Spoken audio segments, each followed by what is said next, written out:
Next question શું પૂછેલું છે અહીંયા? પેઇન્ટ, PAINT, પેઇન્ટને આપણે કઈ રીતે લખીએ કે તો કે 7 4 1 2 8.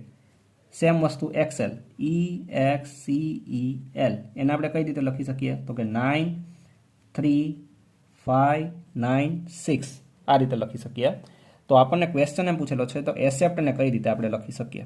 એસેપ્ટ, ACCEPT, એસેપ્ટને આપણે કઈ રીતે લખી શકીએ?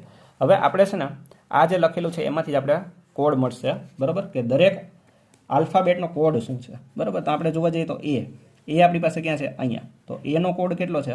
4, તો એનો કોડ થશે 4. સી ક્યાં છે? અહીંયા. તો સીનો કોડ કેટલો છે? તો કે 5, તો આપણે સીના કોડ લખશું 5. ઈનો કોડ શું છે? તો કે 9, ઈનો કોડ છે 9, તો ઈની જગ્યાએ આપણે લખશું 9. પછી પી, તો પીનો કોડ કેટલો છે બેટા? 7, તો અહીંયા કેટલા આવશે? 7.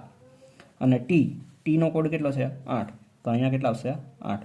તો તમે જોશો તો આપણો એસેપ્ટનો જે કોડ બન્યો એ શું છે? 455978. તો ક્યાં છે આપણી પાસે આન્સર? અહીંયા 455978. ક્લિયર?